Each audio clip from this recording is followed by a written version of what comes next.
화요일 아침 글로벌 마켓 나우의 김희욱입니다. 미국 증시는 이제 이번 주 첫 거래 월요일을 막 마무리했고요. 우리나라 같은 경우는 어제도 이 반등의 희망은 다시 한번 조금 꺾인 상황입니다. 지난 금요일 날 우리나라 이제 시장 입장에서는 솔직히 이해할 수 없는 조정을 받은 이후에 그 이해할 수 없는 조정이 바로 되돌림이 나올 만한 이슈가 어제는 없었는데 오늘은 그래도 이제 이 정도면은 어느 정도 좀 친시장적인 이 느낌 정도는 미국에서 힌트를 얻어볼 수가 있겠는데 그렇다고 뭐 이번 주에 FOMC를 앞두고 큰 뭐 시장의 방향성을 오늘 와서 굳이 정할 필요는 없을 것 같다는 게 외국인들의 투심을 제가 이제 어느 정도 좀 투영해서 외신에서 이제 얻어놓은 이런 결론입니다. 로이터 통신의 마감 브리핑하고요. 오늘 이제 단신 몇 가지 준비되어 있는데 같이 보고 화요일장 대비하시기로 하죠. 로이터 통신에서는 이제 오늘 미국장, 월요일장은 테마 대결이 있었다고 합니다. 바로 지정학적 리스크라고 하는 리스크의 대표주자 이라크, 그 다음에 친시장적인 호재는 M&A 이렇게 격돌을 했는데 결과는 어쨌든 상승으로 M&A 쪽이 승리를 거뒀다. 사실요, 요즘 미국 증시의 경우 월요일장의 단골 테마는 바로 M&A 소식입니다.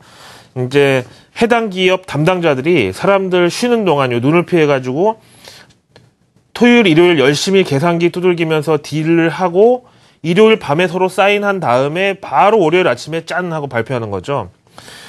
이래서 이제 오늘은 M&A 소식이 호재로 이라크 전에 미군 참전 가능성이 악재로 이렇게 월가에서 한판 붙었는데 결국은 M&A 소식 그리고 이거 더하기 경제지표 호전이라는 연합군이 가세하면서 상승 마감이 나온 거죠. M&A 소식 오늘 또 뭐 풍년이네요. 업종으로 보니까 메드트로닉은 저거죠. 뭐 심박수 측정하고 뭐 이런 이제 의료기 같은데요. 예. 이 메디트론이 아일랜드 동종업계 코비든을 인수한다고 전격 발표했고, 요거 이제 의학 제약 업종이 지난 파이저 딜하고 비슷하게 법인세 회피를 위해서 다국적 제약사가 이제 유럽 회사를 인수한 다음에 슬그머니 본사를 그쪽으로 옮겨가지고 세금을 줄이는 이런 목적이라는 게 트렌드가 됐다 이렇게 좀 설명이 나와 있고요. 그렇다고 뭐 이제 이것도 시장이고 이게 불법이 아니기 때문에 특별히 여기에 대한 뭐 이런 거는 뭐 얘기되지 않고 있고 어쨌든 해당 기업의 주가는 뭐 움직임이 있었다.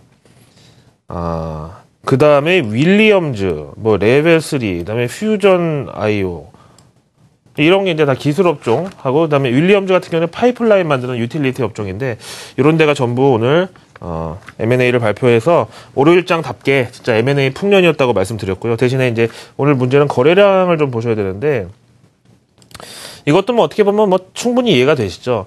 이제 한 3, 4월만 해도 일평균 거래량이 한 62억 주 됐는데 이제 지난달 같은 경우는 일평균 거래량이 57억 6천만 주로 떨어졌는데 오늘은 그거에도 못 미친 52억 8천만 주 나와가지고 최근에 낮아진 볼륨, 거래량 대비해서 그거보다도 10% 정도 적은 일평균 거래량 부진을 기록했습니다. 오늘 시장에 대한 전문가 시황 들어보시죠. 락웨어 캐피탈.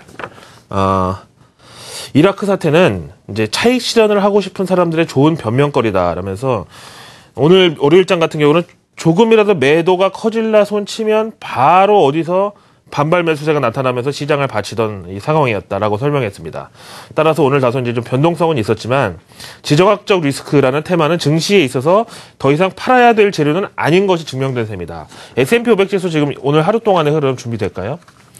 근데 변동성에 대해서 얘기를 하는데 지금은 이제 워낙에 유동성이 풍부한 시기다 보니까 이 사람들이 떨어지는 꼴도 못 보는 거예요. 그래서 떨어지면 그냥 바로 사서 들어올리고 저런 식으로. 그래서 이제 우리나라 뭐 대북 리스크도 여러 번의 학습 효과가 있었지만 이제 지정학적 리스크라는 테마는 증시의 하락 요인은 아니고 일시적인 눌림목 영역인 걸로 이제 이렇게 증명이 됐다는 거죠. 근데 이것도 좀 경계해야 되는 게 이러다가 또 한번 크게 당할 수가 있죠. 잘못하면은.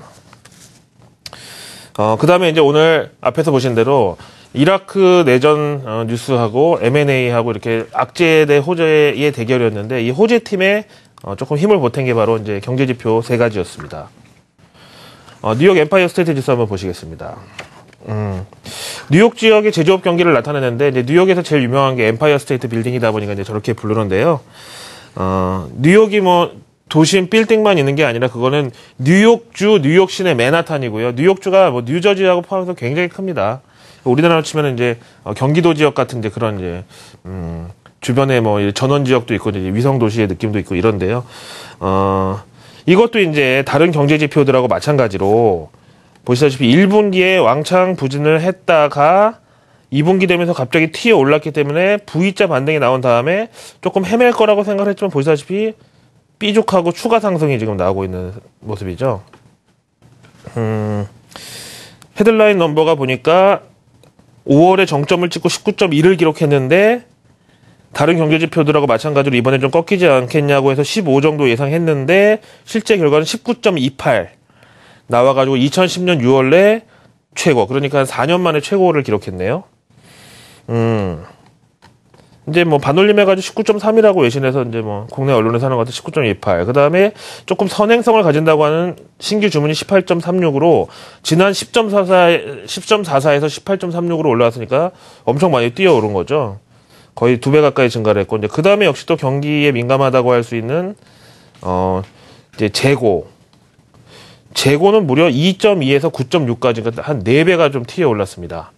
신규 주문 재고 좋았고요. 그 다음에 이제 좀 이거는 약간 명암이 엇갈렸다고 할 수도 있는데 보통 이제 제조업의 가장 현실적인 경기를 가늠할 수 있는 고용은 보시다시피 절반으로 뚝 떨어졌네요. 20.8에서 10.7로 이렇게 돼서 약간의 좀 명암이 엇갈렸다라고 볼 수가 있겠고요.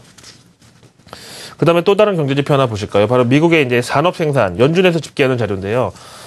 조사 방법론적으로 보나 뭐 아니면 통계 기법 같은 게 좀 상당히 복잡하긴 한데 헤드라인 넘버만 보면은 산업활동 동향을 이제 측정하는데 큰 도움이 됩니다.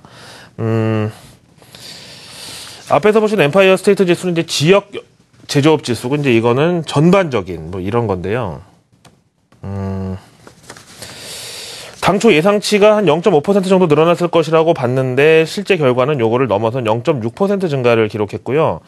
이제 4월 결과가 원래 0.6% 마이너스였는데 이제 낙폭을 절반으로 줄이면서 마이너스 0.3%로 이제 수정이 된 것도 이제 반갑고요. 이것도 이제 마찬가지로 연초에 보시다시피 마이너스 0.2 나오면서 뚝 떨어졌다가 2월 달에 갑자기 팍 올라갔다가 3월 달에 조금 쳐졌다가 4월 달에 또 쳐졌다가 5월 달에 치고 올라가는 이제 연초부터 W자형으로 다소 좀 변동성은 있긴 하지만 그래도 탄력은 살아있다고 봐야 되겠고, 이제 제조업 경우에 이제 0.6% 플러스 밑에 나온 거를 갖고 봐도 이제 이것도 역시 이제 이런 W자형이 나왔었다. 이제 이렇게 말씀을 드릴 수 있겠죠. 여기에 대한 전문가 평가 들어보실까요? 판테온 이코노믹스의 수석 경제학자, 이제, now, 6월 17일 현재, 미국 경제에 있어서 날씨 탓이라는 폭설과 한파라는 요 테마는 이미 과거지사가 돼버렸다.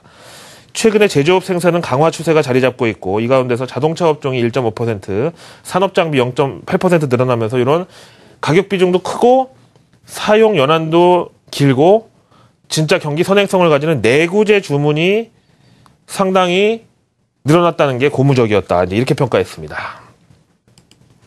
요것만 보기에는 조금 마음이 안 놓인다라고 생각했는데 마침 또 주택 지수도 하나 나왔네요. NAHB 아시죠?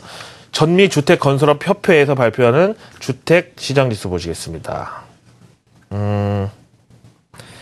이것도 이제 6월분, 우리가 현재 살고 있는 6월분이고요. 예상치는 이제 전월에 45 정도 나왔기 때문에 그거보다 이제 조금 좋아진 47 정도를 내다봤는데 실제 결과는 이제 보시다시피 49가 나와가지고 증가 예상폭이 2배가 커진 거죠. 2포인트에서 4포인트로요.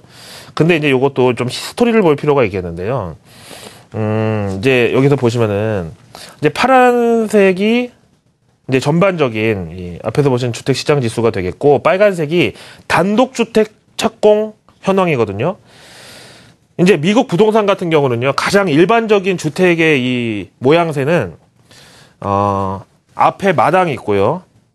바로 집 한 채 있고 2층이든 1층이든 있고 그다음에 그 옆에 차고 있고 이제 이런 형태인데 보통 이제 미국에서는 아파트를 콘도미니엄이라고 많이 부르는데 그런 데는 대규모로 이제 일단 지어가지고 나중에 분양하는 이제 이런 식이죠. 근데 이런 단독주택은 실제 수요랑 밀접한 연관이 있죠.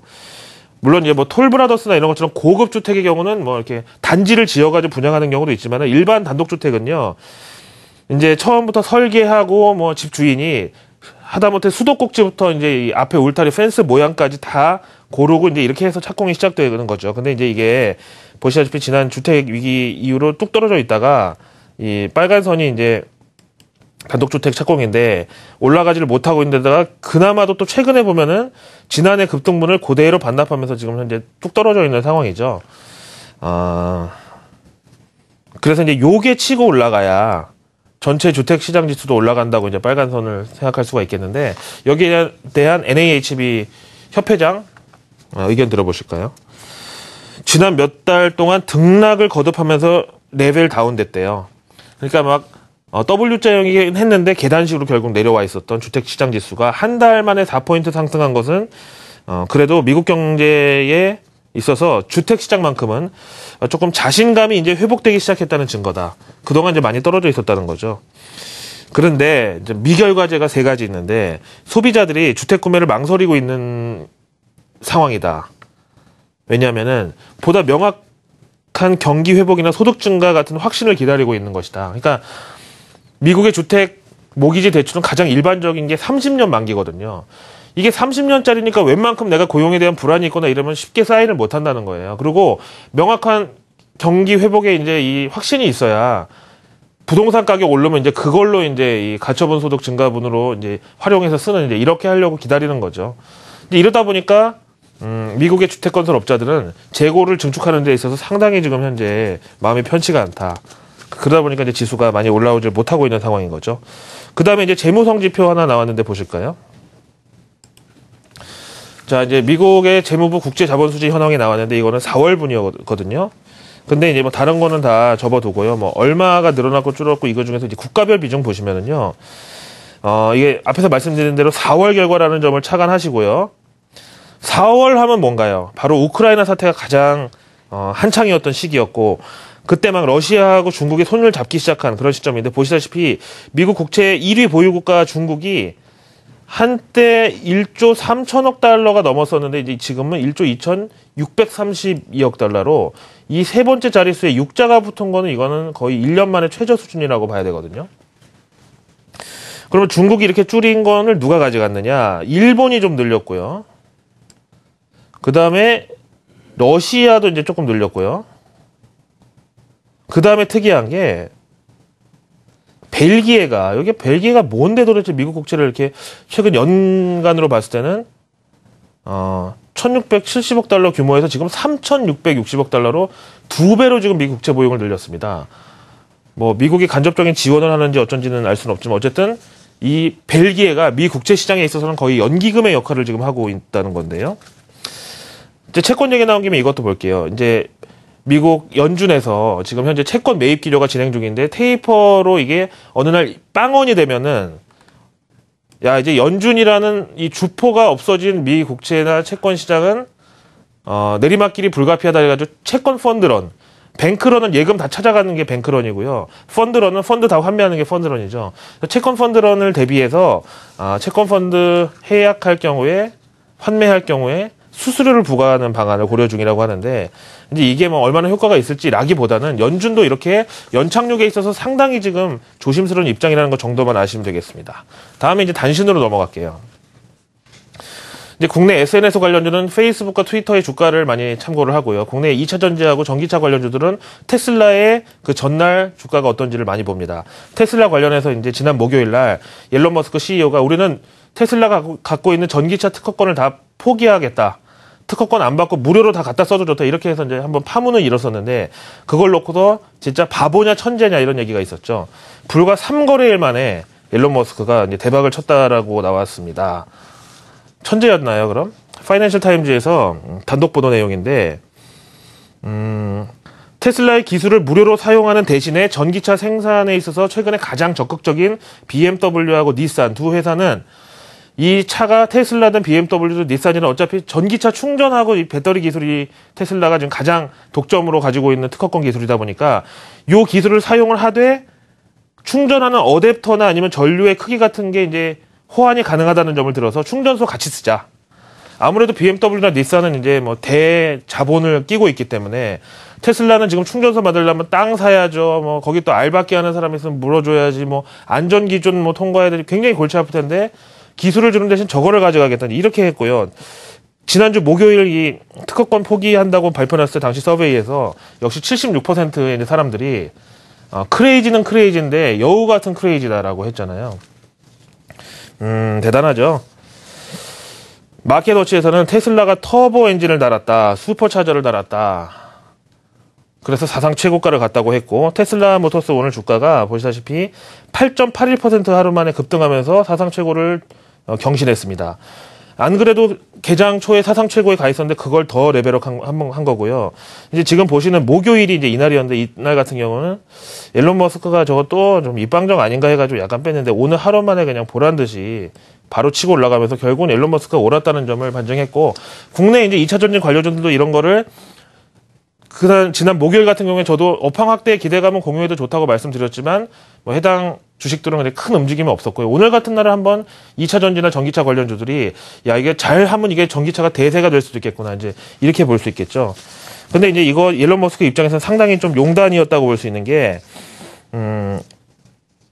예를 들면은 뭐 신당동에 아주 뭐 마봉님 할머니가 유명한 떡볶이집이 있다 이거예요. 근데 며느리도 안 가르쳐주는 그런 비법을 꽁꽁 싸매고 있다가 어느 날 다른 떡볶이집에 다 전수해주겠다. 이제 이렇게 발표를 한 거죠. 그러니까 사람들이 놀라운 반, 기쁨 반 그랬는데 알고 보니까 이제 그 떡볶이를 똑같이 만들려면은 그 집에서 쓰는 후라이팬을 같이 써야 되는데 그게 이제 그 집에서 후라이팬 공장도 하고 있었다는 거죠.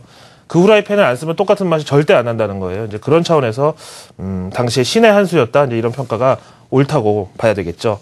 마지막으로 MSCI 한국지수 이번 주 첫 거래일 마감지수 보시겠습니다. 일단 FOMC 앞두고 나서는 지난 65선 깨고 내려온 거에 비해서 반등폭도 상당히 적다고 봐야 되겠고, 그런 차원에서 외국인도 일단 지금은 우리는 중립, 기어 중립으로 놓고 그렇다고 후진도 아니고 직진도 아니고 이 정도로 보고요. 대신 오늘 코스피 지수의 민감도는 환율을 좀 보면서 대응하시면 좋을 것 같습니다. 화요일 아침 글로벌 마켓 나우의